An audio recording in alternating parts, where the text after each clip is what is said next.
Namaste. We'll start our invocation prayer. Om Shuklam Bharadram Vishnum Sasivarnam Shadbhujam Prasanna Vadanam Dhyayet Sarva Vignopashanti Yasyatma Bhutasya Guru Prasadhat Aham Vimuktoshmi Sharira Bandhat Sarvopadeshtu Purushottamasya Tasyangre Padma Prantoshmi Nityam Prahlada Narada Parathara Pundarika Vyasambrisha Sukha Saunaka Bhishma Dulbhyan Ukman Gudava Vibhishna Palgunadin Punya Imam Parama Bhagavatam Namami Janmadi Asya Yato Anvaya Idra Sacha Abhijna Swarat Tene Brahma Hridaya Adi Havaye Mukhyanti Yaha Suraya Tejo Vari Mritam Yata Vinimayo Yatra Trisargom Rasa Dhamna Svena Nirasa Koham Satyam Param Dhimahi Dharma Prochita Kaitavo Atra Paramo Nirmasaram Satam Vedyam Vastavam Atra Vastu Sevadam Tapatrayo Unmulanam Srimad Bhagavate Mahamuni Krit Kumbha Parai Ishwara Sadyo Hridi Avaridyate Atra Kritibihi Sushushabhi Shanat Takshanat Nihama Kalpataror Galitam Palam Sukamukad Amritam Tiva Samyuktam Vipada Bhagavatam Rasamalayam Muraho Rasika Bhuvi Bhavukaha Narayanam Namaskritya Naram Shaivanarotamam Devim Saraswatim Vyasam Tado Jayam Mudhirayet Vasudeve Bhagavati Bhakti Yoga Prayojitaha Janayati Asu Vairagyam Jnanam Chaya Haitukam Shringvatam Sukata Krishna Punya Shavana Kirtanaha Hridayantyastohi Abhadrani Vidnoti Suvatshanat Nasta Prayeshu Abhadreshu Nityam Bhagavata Sevaya Bhagavati Uttama Sloke Bhakti Bhavati Naishtaki Vasudeva Para Veda Vasudeva Paramakaha Vasudeva Para Yoga Vasudeva Para Kriyaha Vasudeva Parajnanam Vasudeva Paratapaha Vasudeva Paro Dharma Vasudeva Paragatihi Krishnaya Vasudevaya Devakinandanaya Cha Nanda Gopa Kumaraya Govindaya Namo Namaha Nama Sankirtanam Yasya Sarva Papa Pranashanam Pranama Dukkha Samanam Tam Namami Harim Param Hare Krishna Krishna Krishna Hare Hare Hare Rama Rama Rama Hare Hare Hare Krishna Krishna Krishna Hare Hare Hare Rama Rama Rama Hare Hare Hare Krishna Krishna Krishna Hare Hare Hare Rama Rama Rama Hare Hare.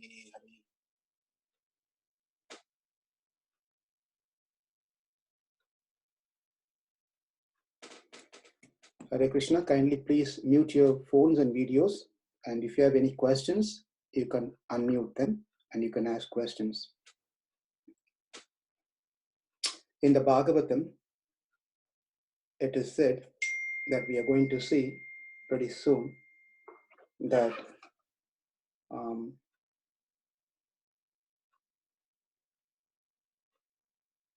excuse me.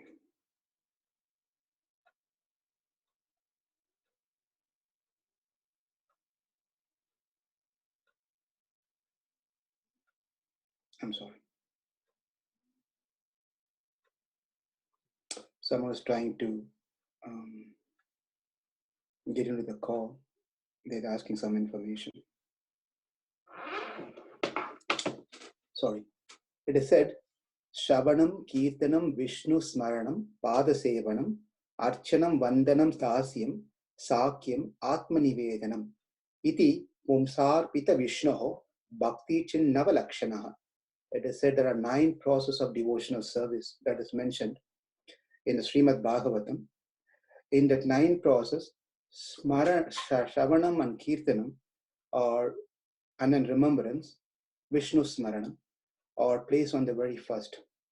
Among these, the Shravanam and Kirtanam plays a major role, especially as we can see that Shravanam means to hear, Shravanam to hear. Hearing process is so very important, and in fact, anything almost all the processes in the life, we start by hearing. Right from our child, right from our birth, we develop ourselves by hearing process, especially hearing the good messages. So hearing is one thing, but then what are we going to hear unless and until someone is there to tell us or speak, then what are we going to hear?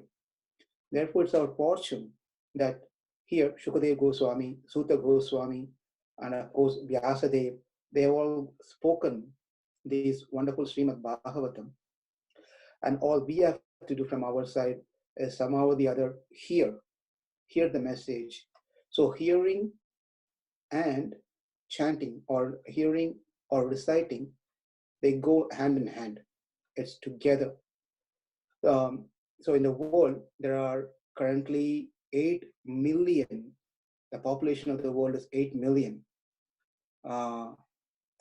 So now, billion, I'm sorry. So now, if you can think about this count is only for the human. It does not include any animals, birds, reptiles, aquatics, or any of these things, which are moving things. And it certainly does not include the non-moving things, the mountain, plant, trees, things like that. There are many things that doesn't move, but they are living entities. They don't move.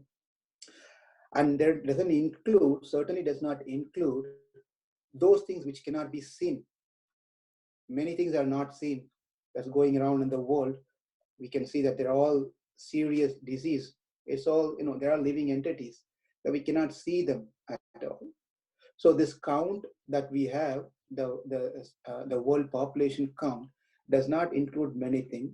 It just includes the human being alone. Among this human being that we have, this count, where there are people who are fit and there are people who are not fit. Right? There are people who are fit and there are people who are not fit. And especially those who are people who are fit, how many people get an opportunity to hear the message of Krishna? There are not many people. Many people does not show much interest in hearing Krishna Katha.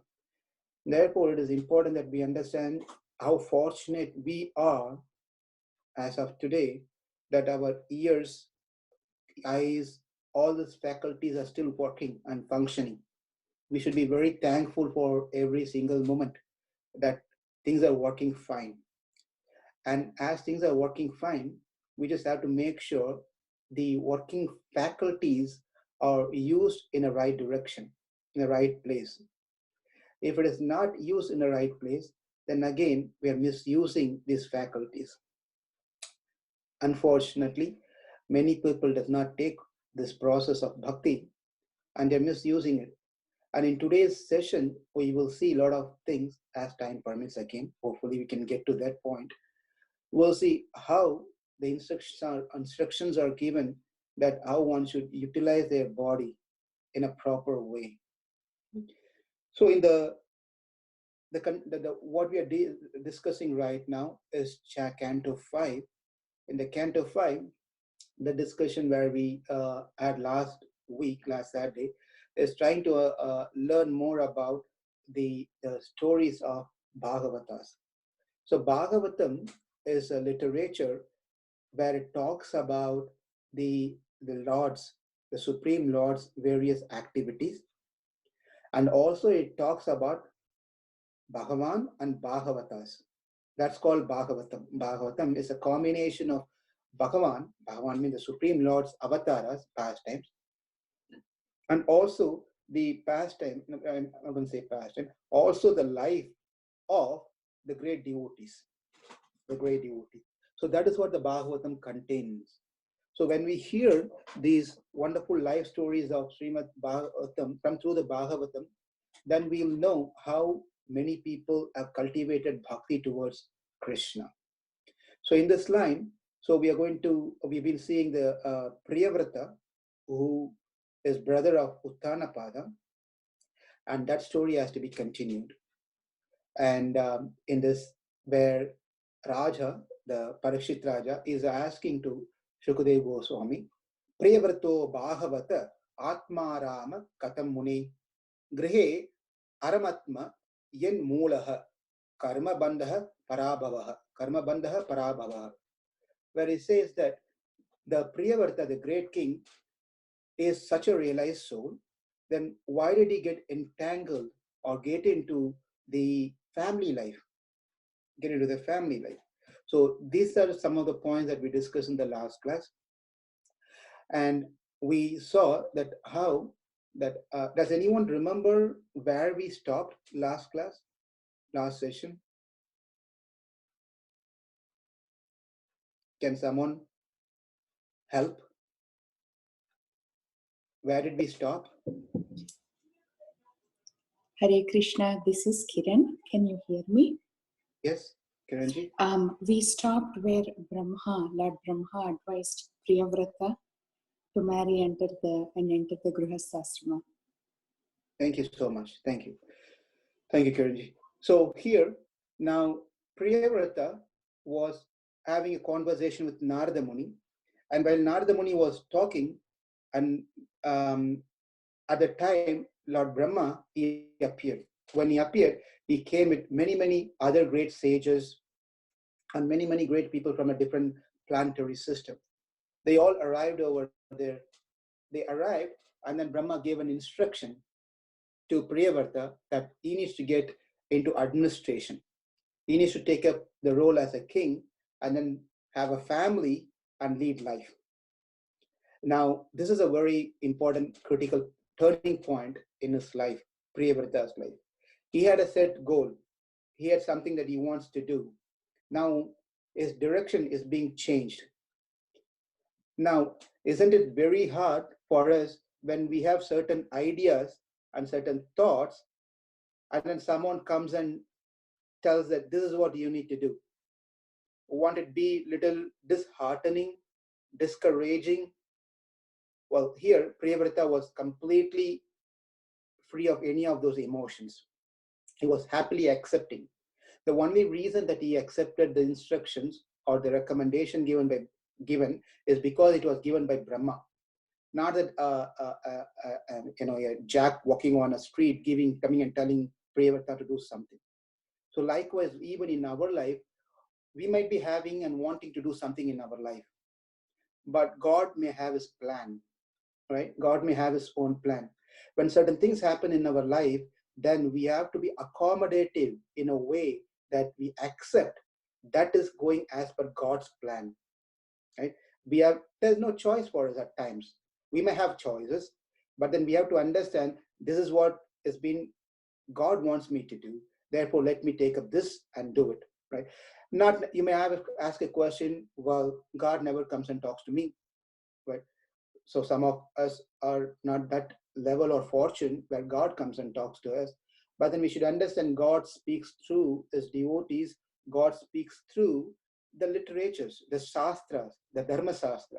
So we know exactly what is God is looking for. At times we are not at times. All the time we have to take guidance of the devotees, the Lord's bhaktas, and also the Shastra, and mold our life in such a way that runs in parallel, in alignment, in sync with what God wants us to do in our life, right? So it's a very important message that we learn from Priyavrata's, where he accepts. Therefore, since he accepts, Sukadeva Goswami also appreciates how great Priyavrata is. It's very hard to give up our ideas, mostly, right? We don't want to give up our ideas. So giving up our own idea and taking up something else is a greatness for the betterment of others, not for anything else, for the betterment of others. So here, the king, therefore, the king Parikshit was asking this doubt of how is it possible for a person like King Priyavrata can get attached to the family life, children, home, and all sort of things. So therefore, Sukadeva Goswami says that Bhadam Uktam Bhahavata Uttama Slokasya Srimad Charanaravinda Makarananda Rasa Aveshita Chetaso Bhahavata Paramahamsa Dhavita Katham Kankinchit Ataraya vihatam, swam, sivatam, padavimna, pravena, hinvati. You see. Therefore, he says, yes, what you're saying is very correct, very, very correct. But for the one who is attached to the lotus feet of Krishna, lotus feet of the Lord, who has already tasted the honey, then he is not going to go and taste something else. For that person, it really does not matter where the person resides. It really doesn't matter whether you are in India or whether you are America, whether you are a Grahastha, whether you are a Vanaprastha, whether you are a Brahmana, whether you are a Kshatriya, whether you are a Sudra. It doesn't really matter. What matters is this person, is he devoted to God?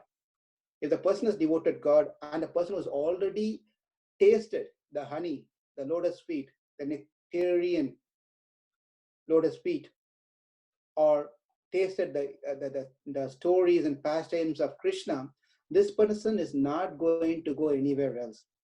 They're not going to go anywhere else. They'll be very attached to the lotus feet of Krishna at any given point of time. Therefore, Priyavrata, for him, it doesn't really matter whether he wants to stay in the forest or whether he wants to stay here in the kingdom. Okay? So as long as we know how to utilize the things, the objects, the wealth and knowledge in the service of God, then what's wrong in having what we have? There's nothing wrong. But when we get attached to certain things, of what we have, that's when the problem comes. Therefore, the whole system of the Varnashrama system, where Krishna himself says that Chatur Varnyam Maya Srishtam Guna Karma Vibhahasaha Tasya Kartaram Apimam Vidhi Akartaram Avyayam. Krishna says in Bhagavad Gita that he is the one who has created the systems. When he's created the system, he's not going to create it just for the sake of creating it. There's a big reason behind it, value behind it. Therefore, a person who follows this Varnashrama system will gradually grow and attain the supreme abode of Krishna. So that's how Priyavrata was functioning in the way that he was doing everything. So as soon as this whole thing happened, then Brahma left the spot. He was very happy. He left the spot, and then Narada left on his way, and everyone went on their own way.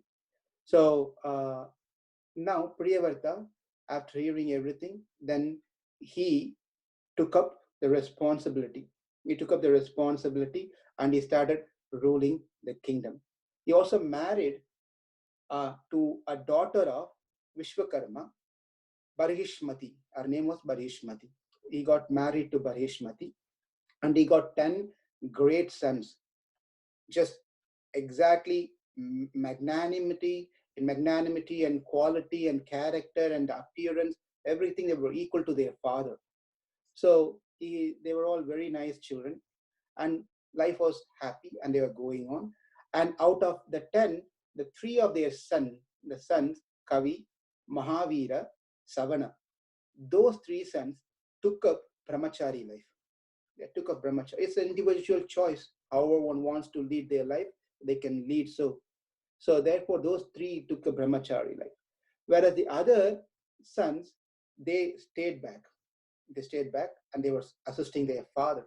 Also, Priyavrata had another 3 sons by his other wife, Uttama, Tamasa, Raivata.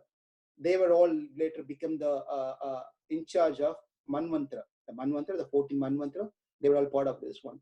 At all the time here, Bhavishmati, we see Priyavrata's wife was always assisting his her husband in all the ways.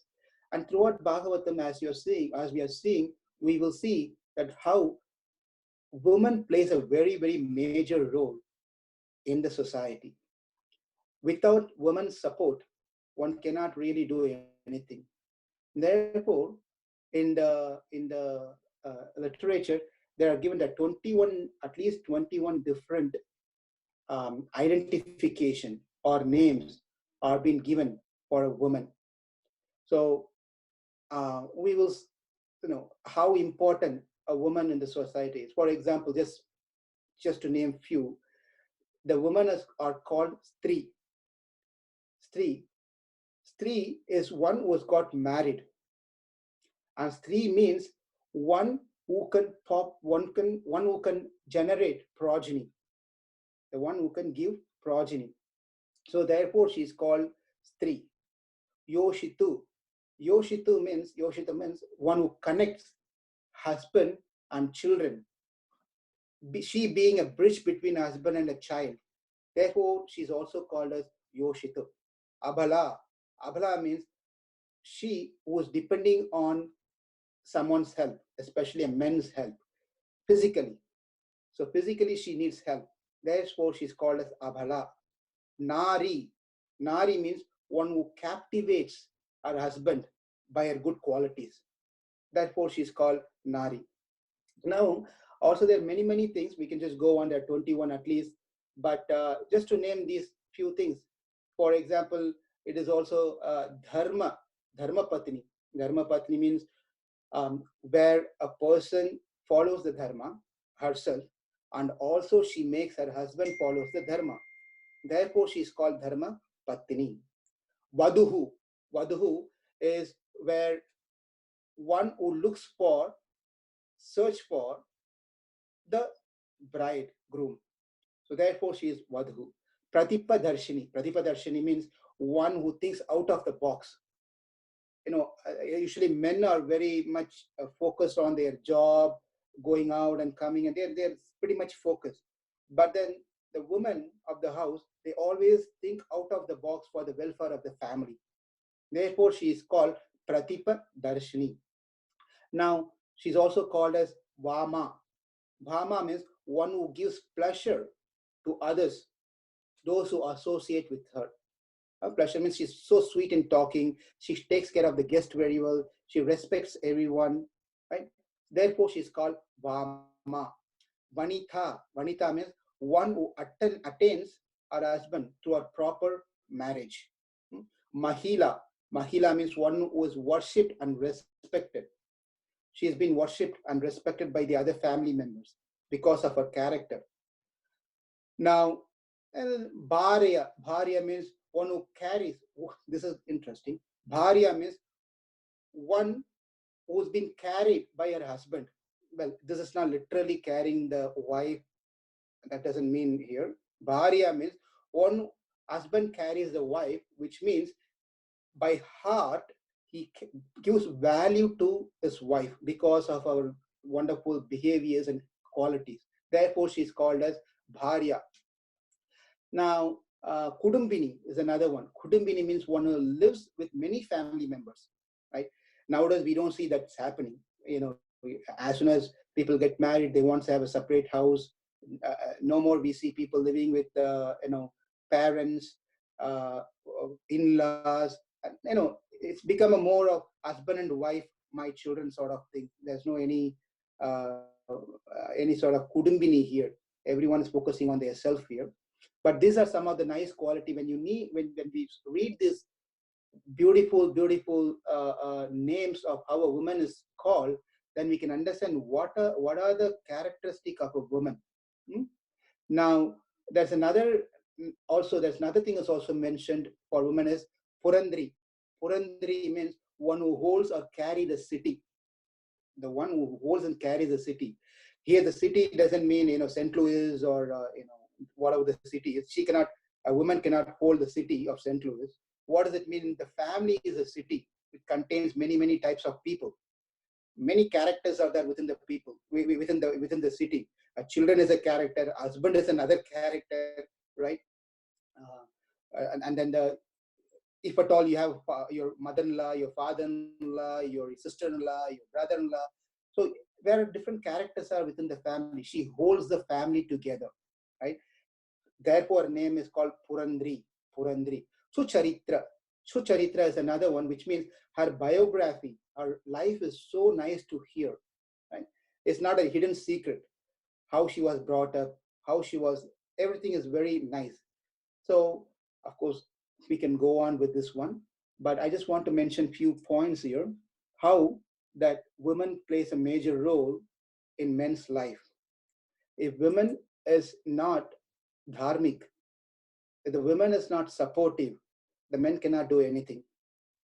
And therefore, the society, the Varnashrama system, has given so much emphasis on bringing up good women into the society. The education is so very important for girls, especially. The best thing is to how to make girls a best, wonderful wife. Right? That should be the focus. Why? When the girls are made a best wife and the husband is taken care, and the children who are going to be born is going to be the fantastic children, which means to the world you are giving the nice children, and dharma has been followed. Nowadays what's happening is this has been put on the side and something else are given importance. Family life is not taken important, given as important priority to the children, for the girls especially, whereas many things have been given as important to the girls. How much education is given for the girls to be a nice wife? Not many, right? So it all happens on the fly whenever it happens. Now, Priyavrata, having a wonderful family, obviously, if you have a nice wife like this, one will get attached to that wife. And there's nothing wrong in getting attached to the wife, nothing wrong in getting attached to the children, as long as the attachment is not based on the body. Then there's no problem. If someone is in a family is really, really very good, the wife is very cooperative or the husband is very cooperative, what is wrong in loving that person?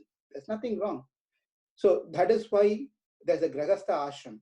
Grahastha ashram is not to say that I don't love you, I hate you, I'm a devotee, therefore don't talk to me. It's not like that. Then you shouldn't even got married, right? So, well, I got realization later. Well, it's too late now. Therefore, you have to move on with the life. You have to do your dharma, whatever the dharma is. Therefore, show your love and affection to the family member. But understand, as you're doing, showing your love and affection to the family member, they are not yours. They are Krishna's property. As they are Krishna's property, then your love and affection and care for them increases more than before ever. Now, Priyavrata was so much attached to his family, to his children, and everyone. So one point of time, he was on his chariot. He was riding behind and chasing behind the sun, and while he was going through, the entire his chariot wheel made some impression. As he made impression, this entire planetary system was divided into 7 islands. The entire thing was divided into 7 islands. The whole thing was like, they are called as Jambu, Plaska, Salmali, Kusha, Krauncha, Saka, Pushkara. So they are divided into 7 different. When we talk about island, this is not a island where we think in our place, small island that we go for vacation. That's not island. Each one is very big. I mean, I can't even, it is huge, humongous. So what we are going to see here is not the cosmology or the details of these things. Those who are really interested on what's the size of Jambudvipa, what's the size of Pushkara, and how they are divided, please, I would recommend you all to go read the Bhagavatam, sloka by sloka, and the purport and everything. Because you all know the pattern that we are doing in our Saturday class is not going by sloka by sloka. We're trying to get an essence from chapters. That's all we are doing. So we might not cover everything, and we cannot cover and get completed otherwise. Now, each and every this island, one is with water, salt water, another one was with sugarcane juice, another one was with liquor, another one is with a clarified butter, another one with milk, another one with yogurt and sweet drinking water, and so forth. So you remember that Priyavrata had 10 sons, right? The 3 went into the Brahmachari ashram, whereas the other 7, they all took up these 7 islands. They started ruling this 7 island. In the 7, the Agnidhara was the first one. Then he took the Jambudvipa, the first one, Jambudvipa. We are in Jambudvipa, the island in the Jambudvipa. So he took in charge of the Jambudvipa. And he had 9 sons. After that, he had 9 sons. Then the Jambudvipa was divided into 9 parts again. And the middle one is called Bharata Varsha. Bharata Varsha. And then this Bharata Varsha was ruled by Rishabhadeva. Later, we are going to see those things as we move on into this Canto 5.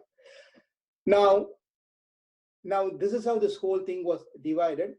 And then Priyavrata, later after dividing everything, he understood that what am I doing here? Why am I getting in too much into this administrative stuff and whatever I need to do as per the instruction of Brahma, I have done. Now I have done. Now let me go back to my program. Wherever I was before, let me go back to the program. So therefore, he gave up this one and went into the complete full time into the process of meditating, smaranam, meditating on Krishna. Then finally, he achieved this abode of Krishna. That is the life of Priyavrata. Now, after Priyavrata left, Agnidhara was the son of Priyavrata, as we saw the first son, who then became the ruler of Jambudvipa. And then he started maintaining everything. Then he got also married, the girl called Purvachiti. He got married to a girl called Purvachiti. From her, he got 9 sons. 9 sons. Nabi was the first one. Their names are given. All the names are given of these sons. The first son was, we are just speaking those personality which we are going to cover. So Nabi was the very first son.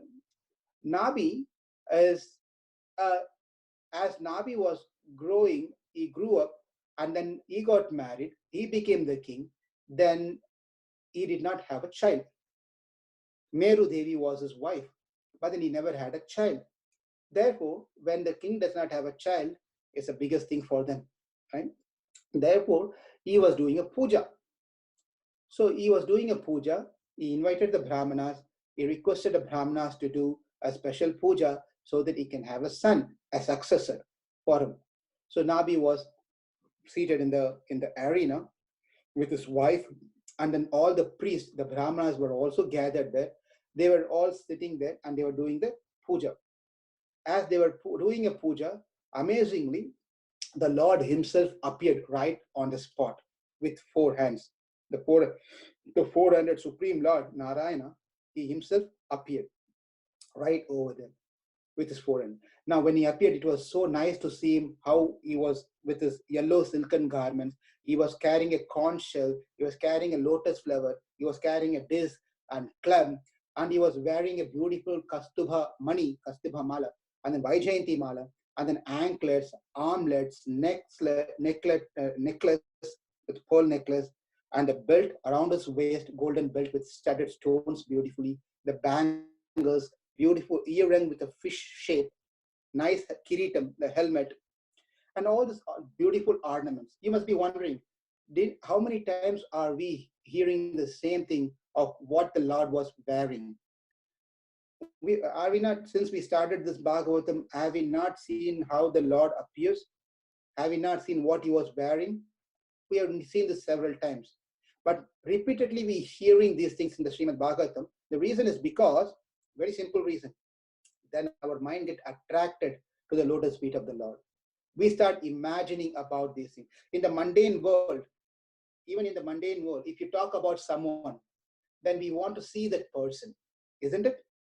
If someone is really great, right, very nice person, or however it may be, then our heart desires to wanting to see that person, wanting to know that person, wanting to know his activities, wanting to know how he looks like, what he wears, what he eats, what he does. Therefore, Srimad Bhagavatam is full of these things, making us somehow or the other, yes, we are seeing the story of Nabi here, but then don't forget, it's all connected to Krishna, right? Therefore, in between, as much as possible, as these things are coming on, we have to always remember the Lord as he was, as we go through the stories. Now, the Supreme Lord appeared right in front of all this assembled people over there, including the Nabi and the Brahmanas. The Brahmanas started speaking to the Lord. The Brahmanas started speaking to the Lord. And they said, this person, this king, the great king, now He is desiring for something. He is desiring for something where he could have decided for something else better, especially with you, right? It's like a person approaching a rich man, very rich man, and asking for a handful of grain, right? What's the use? You could have asked for, lifelong supply that rich man would have given you. Rather, you did all this puja and everything, but Nabi, the king Nabi, is asking for a son. Whereas he could have asked the ultimate goal of life to attain your lotus feet. But then he is desiring for asking you a son.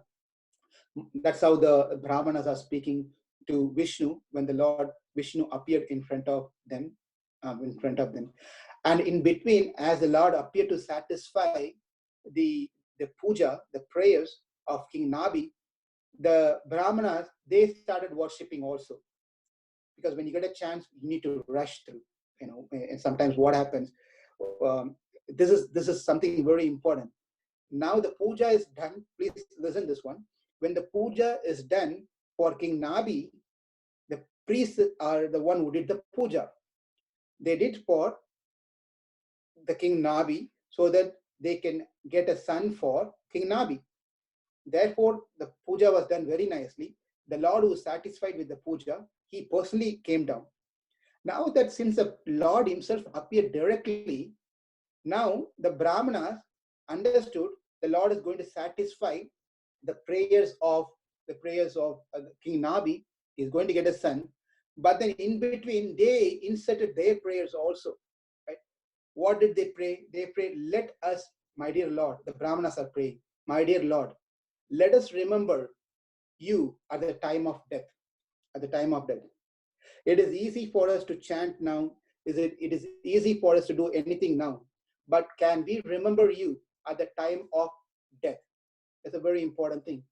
If we cannot remember the Lord at the time of the death, then the whole purpose of life is wasted. It's completely wasted. Therefore, they were asking only one thing: let me remember you at the time of death. What happens is, it's very practical.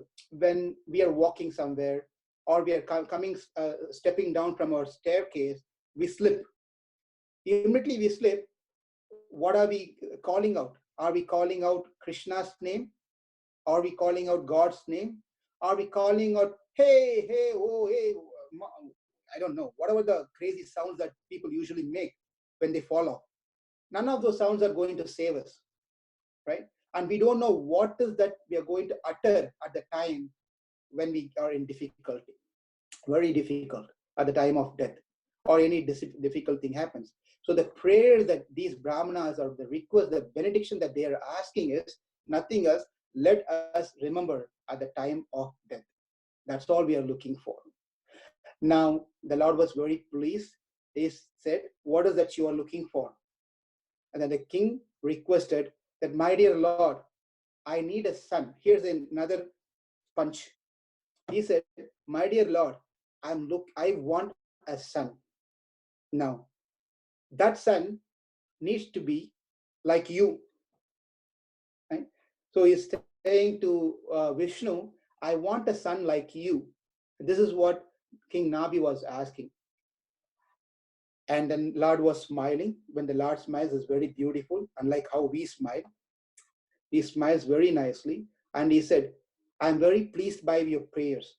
Dear Brahmanas, I fulfill your desire.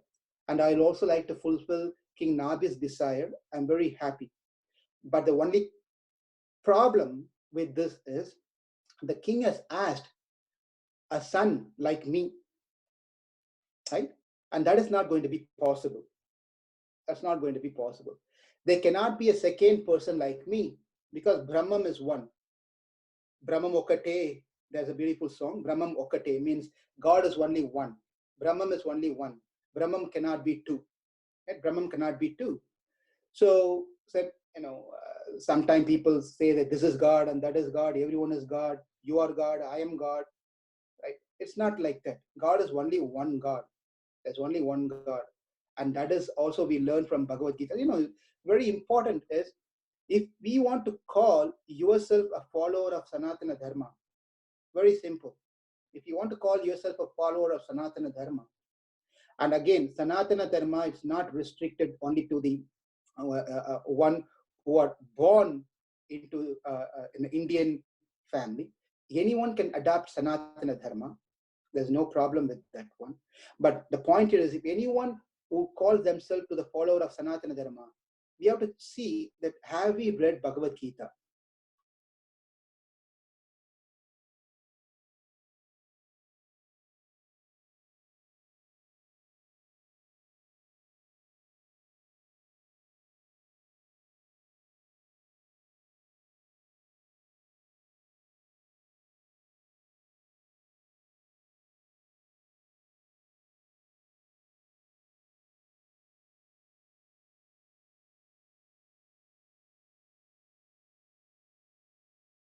Material enjoyment. He is not run behind the name, fame, and prestige. He has a very special qualities and attributes. Such a son was born to him. He was king, he was Rishabhadeva. And many people came to offer their congratulations. They came down to get the blessings and take the darshan of Rishabhadeva. So Rishabhadeva, and he was there. And then, as usual, one point of time, Indra became quite envious of seeing Rishabhadeva, and he stopped pouring rain to the country. And because Indra stopped pouring rain, Rishabhadeva, he himself, with his mystic, with his power, is none other than the Lord himself. Therefore, he brought the rain by himself. He did not wait for Indra to pour rain. Indra stopped, that's fine. But he did by himself. So, but he was ruling, he was a great ruler, following everything. And then what happened is his father just left and kingdom to Rishabhadeva, and he went to Badrika Ashrama. He went to Badrika Ashrama and completely meditating on the Supreme Lord, and he attained the lotus feet of the Supreme Lord. Now, Rishabhadeva, he got married. And his wife's name was Jayanti. Wife's name was Jayanti. And by his wife, he had 100 sons. 100 sons. They are all powerful, very qualified, very, very special children, all these great children. And in fact, Jayanti was given by Indra to Rishabhadeva. So Jayanti got married, and she was a wonderful wife supporting Rishabhadeva. As we saw how the wife should be, she was exactly the same thing, assisting her husband in dharmic activities, whatever the dharmic activities they have to do. Therefore, now Rishabhadeva had 100 sons. Out of 100 sons, the very first son, whose name was Bharata, right? Bharata was a great exalted devotee, very qualified personality. He is honored by many, many, many people. And following Bharata, there were 99 other sons. And then, how they were divided and what they were doing, everything has been explained in the Bhagavatam very nicely. And as Rishabhadeva and his wife Jayanti was following the Varnashrama Dharma very nicely, not neglecting any responsibilities of these things. Well, one might ask this question, well, you're talking about the qualities of women. I don't know, maybe when we open up a question and answer session, some Matajis might ask this question. You're talking mostly about how ladies should be, how a woman should be, etc., etc. Why don't you talk about men? Is there anything told about men? We only get advice about how a lady should be. What about men? Well, men has a major important role, right? So we will see as we go into the advices of Rishabhadev. Rishabhadev is going to give advices to men. Okay, so be prepared. Men should be prepared for what the advices that Rishabhadev is going to give. It's a big one chapter has been given, what a man should do, right? So we'll wait for that advices as it's coming up very soon. So therefore, Rishabhadeva was setting an example to a common man, how a family should be run, how a king should be, how a citizen should behave, etc. Yadyat acharati shreshtaha tat tat evetero janaha sayatat pramanam kurute lokastat anuvartate. Lokastat anuvartate means the loka will anuvartate means will follow whatever the great man have said. Whatever the great man does, that's what the common people will follow. Um, this is not. This is from Bhagavad Gita only. So whatever the great man does, that's what the people will do. Now, Rishabhadev was touring over all different places, many places, and then finally decided also to retire. The Rishabhadev was decided to retire also. So it's quite interesting the way that the kings are retiring and the way that we are retiring in our life, right? So kings will retire completely detached from everything, whereas our retirement is getting more attached to everything. That's how our retirements are. Whereas king's retirements is, we want to make sure, are you retiring? Nowadays we are talking about early retirements, right? Early retirement. Hey, this guy is retired when he was 40 years old. Oh, really? How did he retire so early? He made it up. He made it. He made whatever he needed for next generation also. So all you have to do is stay home or make travel around the world and use those wealth and enjoy. According to the Varnashrama system, that is not the retirement program. Retirement program is not to save yourself at the time of retirement, but save your Atma, save our Atma, and get more detached from the material things. Now, that might raise up some questions also. So if you have questions, we can talk about that during our question and answer session. But moving on to this, our continuation. Now, in the Srimad Bhagavatam, the chapter 5 talks about where Rishabhadev now is getting ready to retire from his responsibility. As he was getting ready to retire from his responsibility, he called for a meeting, family meeting. And the family meeting is with his 100 children. So 100 children all gathered together. Now the father is going to have a meeting, and a meeting is giving instructions. So Rishabhadev's teachings to his sons. A beautiful chapter. Each and every sloka is so wonderful and filled with so much of values in our life, right? So these are the instruction that Rishabhadeva is going to give his sons. So before we get into the instructions, we'll open up for any discussions or question and answer at this point.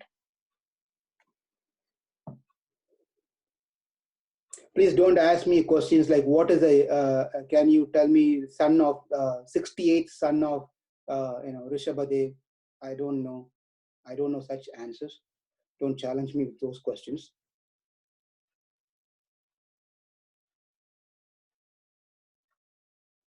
Anyone want to share anything at this point?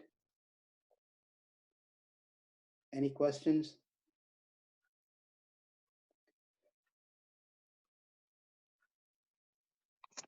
Okay. Okay. Yes. Hare Krishna Prabhuji. I just want to ask one question, but before that, I just wanted to mention, like, I liked one point when you said, like, we should render our service to our family members as if, like, as our duty, and thinking that they are Krishna's property, not ours.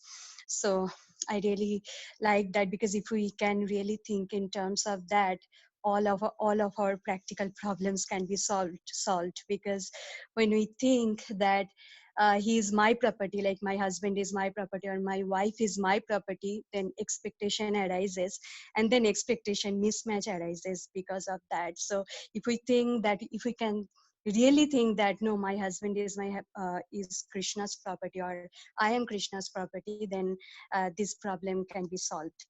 So I'd like to comment on that. And I'd like to ask one question. Like you said that retirement means to save your atma. So save your atma means, like, in practical terms, if we think, like, for men, uh, uh, after grihastha ashram they can go to vanaprastha ashram, or maybe, I don't know, sannyas ashram. But for women or for ladies, uh, how practically, uh, which ashram a woman or a lady can go after retirement, like that. I don't know Thank you, if I am Mataji. clear about the question Yeah, or you're not. clear. You're clear. You're pretty clear. Thanks for sharing that first comment. Nice point. And the second of your question, what is going to happen to women in the Puranas and the Itihasas and even in Bhagavatam, as you can see, that women follows the husband into the varnashrama, where they are completely isolated from the family responsibilities, and the husband and wife together completely dedicate in service of God. Before that, they were also dedicated to God, but then with the responsibility of taking the children to school, paying your bills, and keeping track of your tax paying and etc., and all those things, plus your daily worship, whatever the daily worships that one has to do. But now all the responsibility are off your shoulder. Now it's 100% dedication to God. So that is vanaprashta. Now here one can attain God even in brahmacharyam or in grahasthashram or in vanaprasthashram or in sannyasashram. Okay, it doesn't, that particular benefit of attaining moksha is not restricted in any case. Anyone can attain in any stages of their life. Now, coming back to your question of what is that a woman supposed to do, the woman will follow her husband. And the husband, if husband had decided to take sannyas ashram, renunciate ashram, and the husband should first get a permission from his wife, then he had to take the sannyas ashram.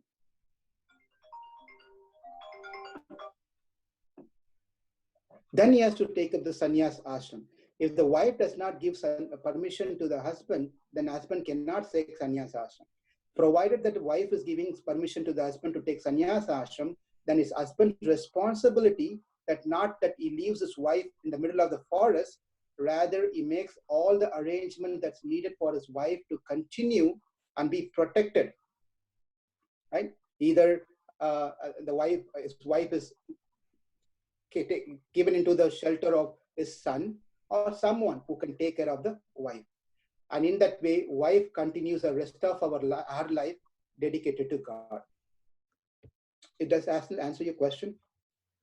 Yes, Prabhuji, thank you very much. There are nice stories.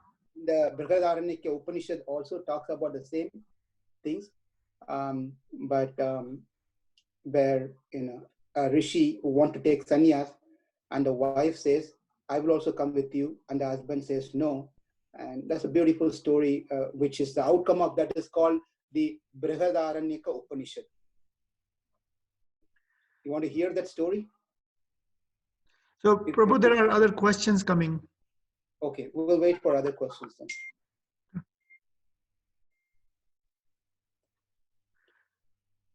You Okay, want me to?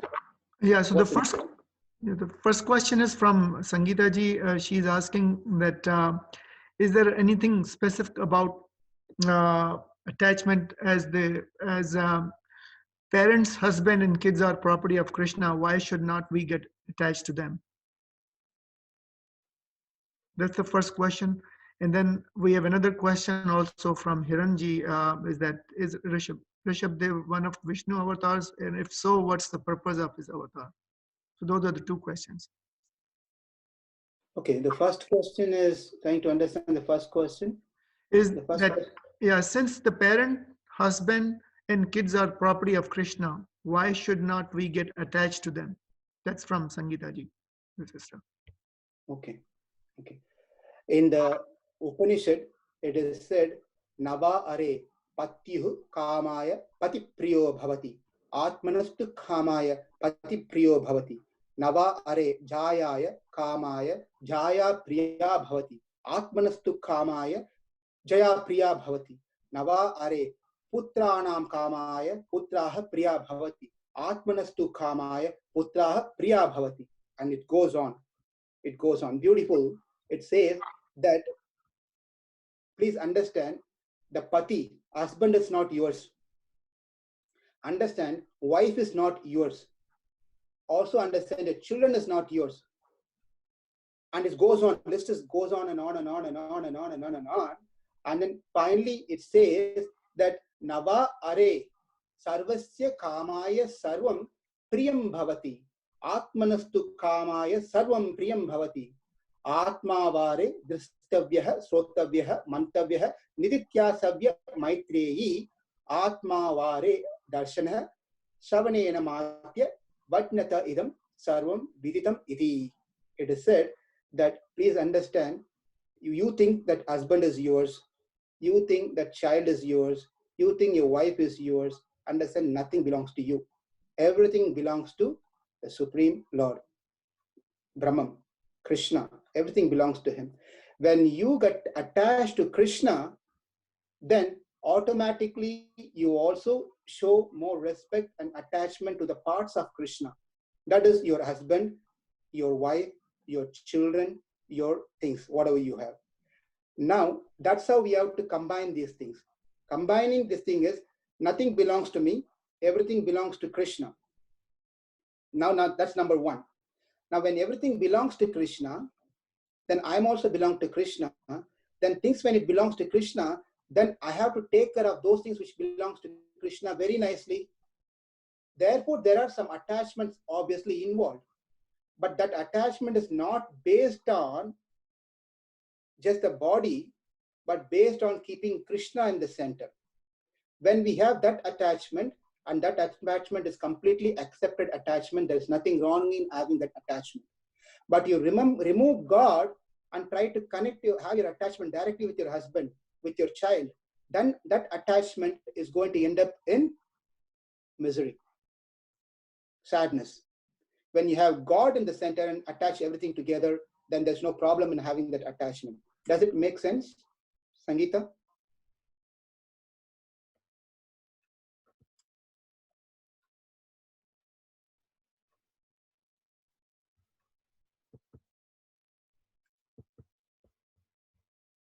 Okay, we can move on to the next question. So the next question is about Rishabdev. Is he one of the Vishnu avatars? If so, what's the purpose of his avatar? And there is one more question on Rishabdev, that it's not Lord himself. Then just curious to know which avatar of Lord Rishabdev is. Well, what is the purpose of Lord Avatars? As I told before also, there are many avatars are there. And there are categories of avatars. And it's not limited to only certain number of avatars. And Bhagavatam itself does not cover all the avatars. Therefore, in this case, it is a prayer of a devotee, Nabi. Therefore, the Lord wanted to satisfy his prayers, and hence he appeared into this world and to exhibit something which we are going to see as we are going to go into the details of Rishabhadev's activities. There's something is coming up, which we will see. Then we'll know how Rishabhadev's avatar was, the purpose of Rishabhadev's avatar.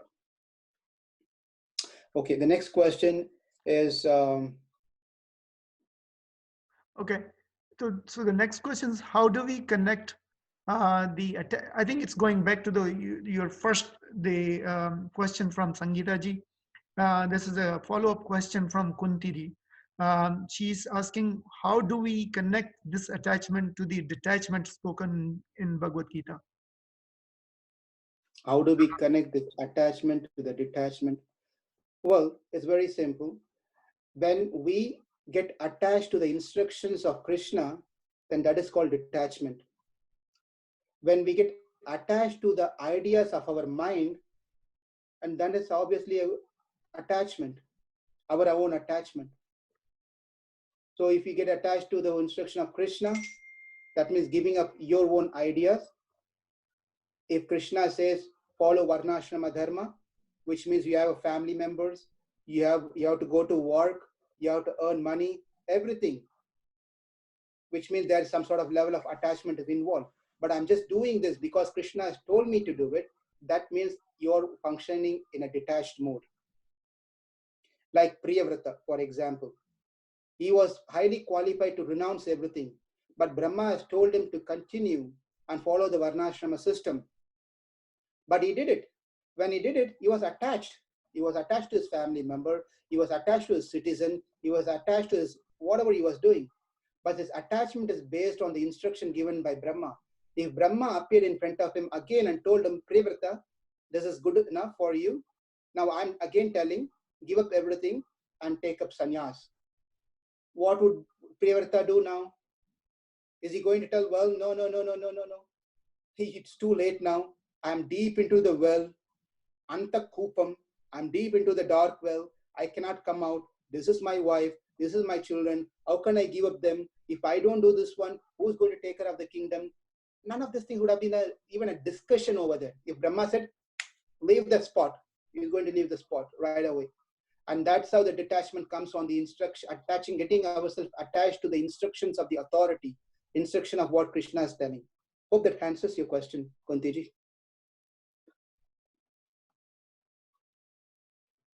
Kuntiji, can you say yes? No?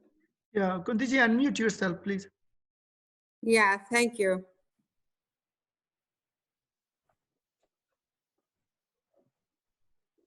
Any other questions?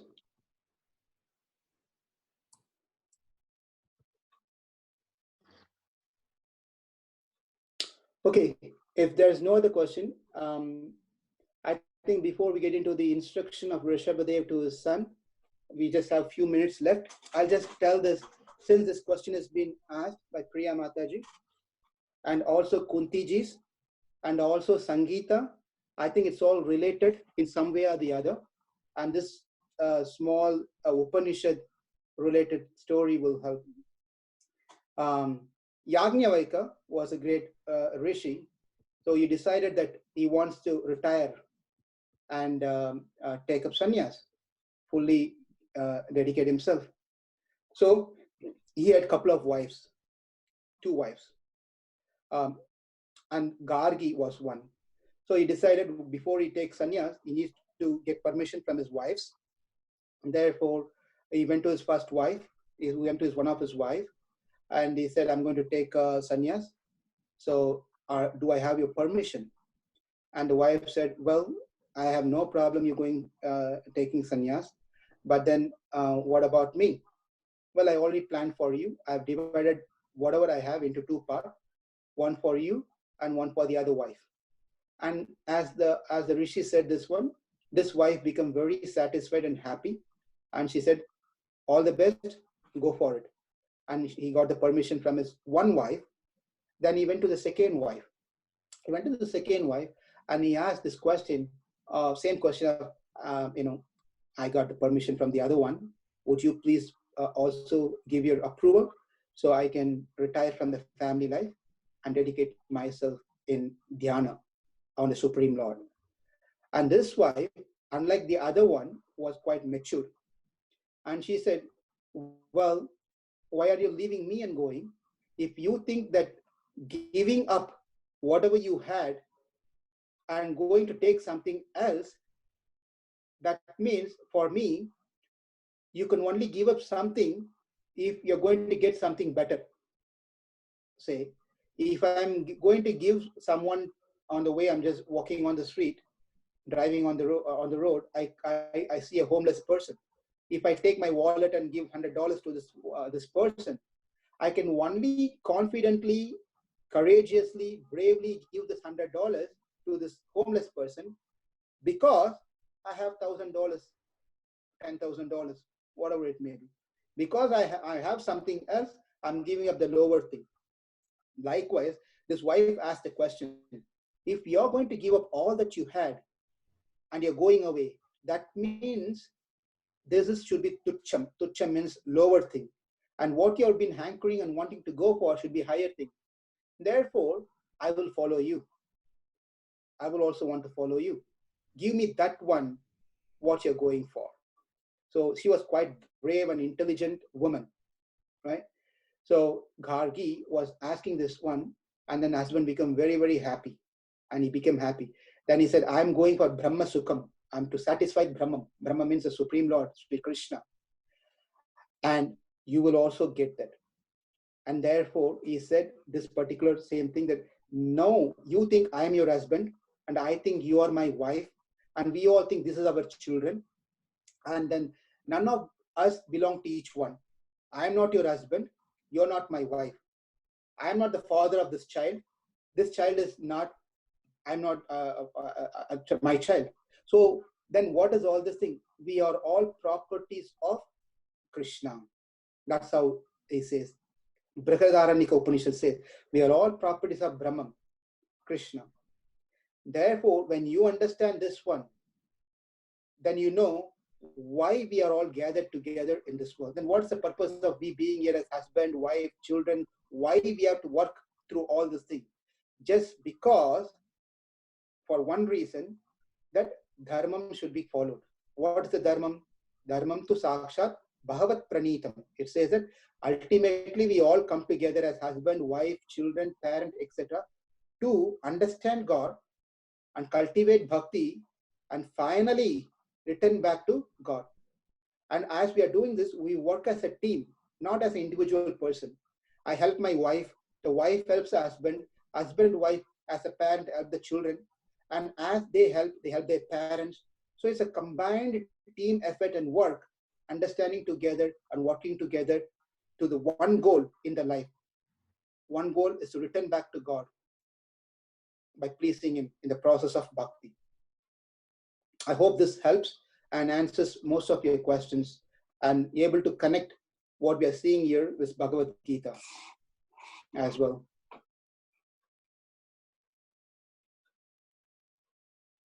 Any other further questions, discussions, thoughts, corrections, objections?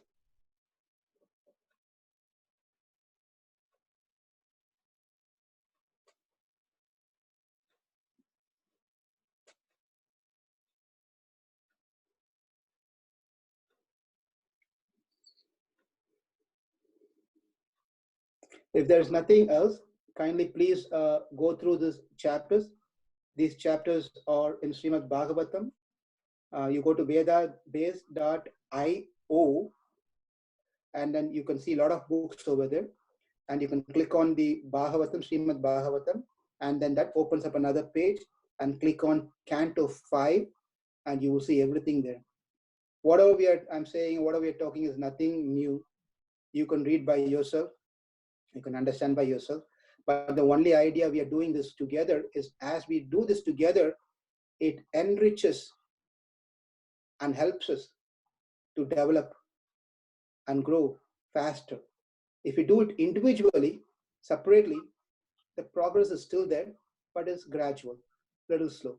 When we are all coming together and reading, it helps me, it helps each one of you to grow fast because we are all sharing with the same positive mind and energy. Therefore, it helps each other. That's the only idea of having satsanga. If there's no other questions, I think we can end here. Ashok Prabhu, if you have anything to share, tell kindly, please make your announcements. No, Prabhu, I think we are good. Again, I think there's one thing which I wanted to say, that most of the people are on the ISKCON's list. You had sent out an email about the temple, so I think I wanted to really talk to this group about that. The temple's closed now, and we don't know how long it's going to be closed for, and when we really would be fully functional. So please click on the new programs which we have started for sponsorships, and please help us out. Do you want to say anything more on that, Prabhu? No, I think if anyone haven't got this email, please let us know. We'll send you. But since I'm guessing you're all in part of the WhatsApp group, you must have received that one. We can send it again. You can pray for anyone, and you can offer your prayers. We can do that in our temple. Now, way that we are doing is our priests are doing the prayers and offering for those who have, wanting to enroll into that services. So please go through that email. If Ashok Prabhu, if you can just put that again in our WhatsApp group, Maybe that will remind everyone. All right. And if you have any friends or anyone, please spread the word. And also, if you have anyone who's interested to be part of our Bhagavatam, please invite them to the program. That's the best thing that you can do. And also, those who have joined our WhatsApp group, you can direct them to our Bhagavad Gita daily recitation and give them the link. So everything has been saved. Ravi Prabhu has put everything into a shared drive. So those who have joined later, all the recordings of Bhagavad Gita are there in the shared drive. So you can listen to them as well. Likewise, Bhagavatam is also recorded. So please listen to them. Of course, there are many other things you can also listen, and just want to tell that make use of these things. And keep asking questions.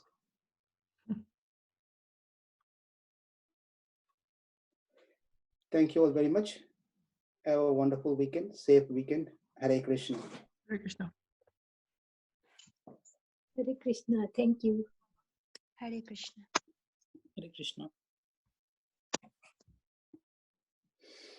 Hare Krishna. Thank you. Hare Krishna. Thank you, Prabhu. Hare Krishna. Hare Krishna. Hare Krishna. Hare Krishna. Thank you.